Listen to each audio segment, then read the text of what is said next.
I've also got the great pleasure now to introduce our next speaker, Pier Vittorio Aureli, who is an architect and an educator. He studied architecture and urbanism in Venice and at the Berlage Institute, and focuses mainly on the relationship between architectural form, political theory, and urban history. He today teaches at the Berlage Institute, and he also founded the movement Dogma together with Martino Tatara. A very warm welcome to Gustav Metzger, who is here with us for 2 days, and you will have his slides, and a very warm welcome to Pier Vittorio Aureli, who will now present his manifesto, Dogma, Architecture Refuses.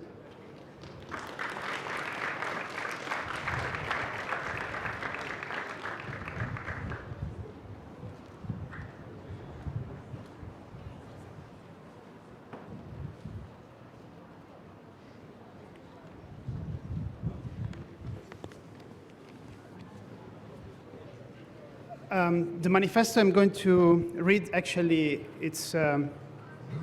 rewriting of an existing manifesto,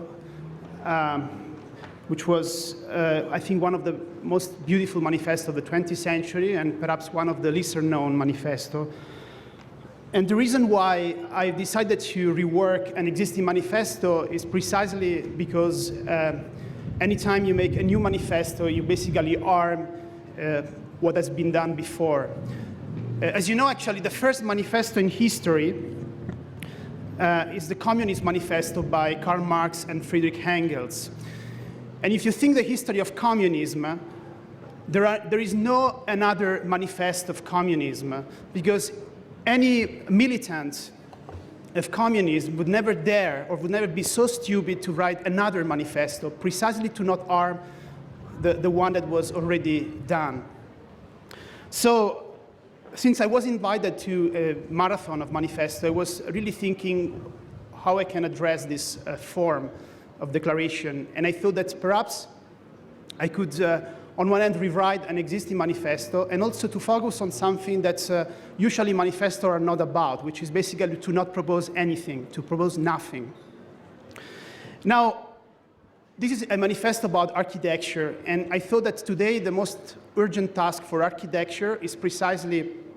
to do as less as possible. I think something that is becoming more and more precious in our cities is emptiness, is void,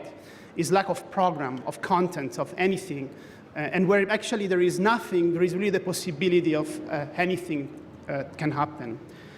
So what I'm going to read now is a manifesto not on something that it's projected forward, but something that looked to the history, actually, of architecture, not as an accumulation of things, but really as an attempt to clean, to leave out things. And in fact, the kind of paradox of this manifesto will be that it will not project itself towards the future, but in order to free the future from any identity or any constraint, is going to basically look back to what has been before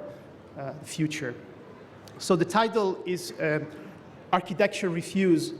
and of course is read on the behalf of the collective of which I'm part, which is Dogma.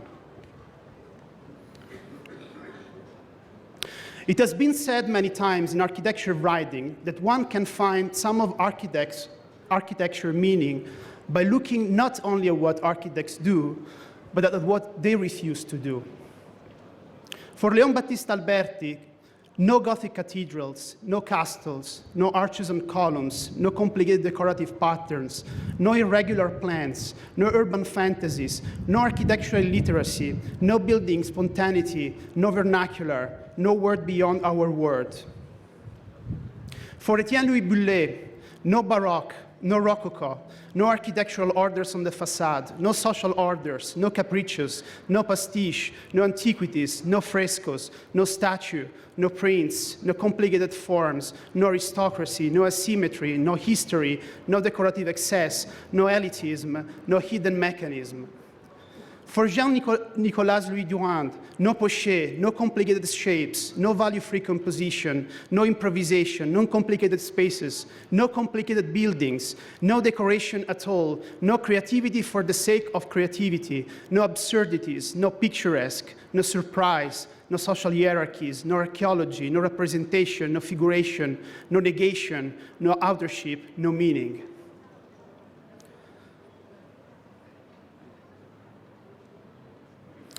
For Ludwig Mies van der Rohe, no expressionism, no irrationalism, no cubism, no surrealism, no futurism, no functionalism, no organicism, no spiritual anxiety manifested with spiritual anxiety, no personality, no protest, no celebration, no martini-like building, no new architecture invented every Monday morning, no fashions, no personal creation, no obsessions, no jeu savant, no casting concrete in whatever shape, no symbolism, no rhetoric, no salvation of the world with architecture, no Merzbau, no unspeakable spaces, no excitement, no enthusiasm, no imagination free from constraint, no alpine architecture, no utopia, no planning for city as a whole, no technological acrobatics, no difference for the sake of difference, no formal variation for the sake of formal variation, no figurative architecture, no chaos, no omnipotence, no arrogance, no modesty, no screaming, no manifesting anything, no value-free availability, no anything goes, no more.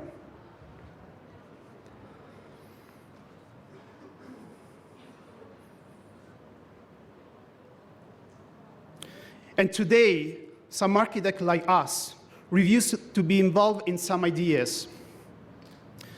For us, no complexities, no contradictions, no learning from Las Vegas, no college cities, no diagrams, no icons, no data, no programs, no mapping, no statistics, no content, no research, no branding, no blobs, no parametric formalism, no icons, no iconic buildings, no networks, no Photoshop, no logos, no websites, no blogs, no Form Z, no 3D Max, no Maya, no Katia, no biomorphic design, no shapes, no non-standard architecture, no towers, no Guggenheims, no Archistars, no avant-garde, no neo-avant-garde, no new neo-avant-garde, no anti-avant-garde, no think tanks, no biennale activism,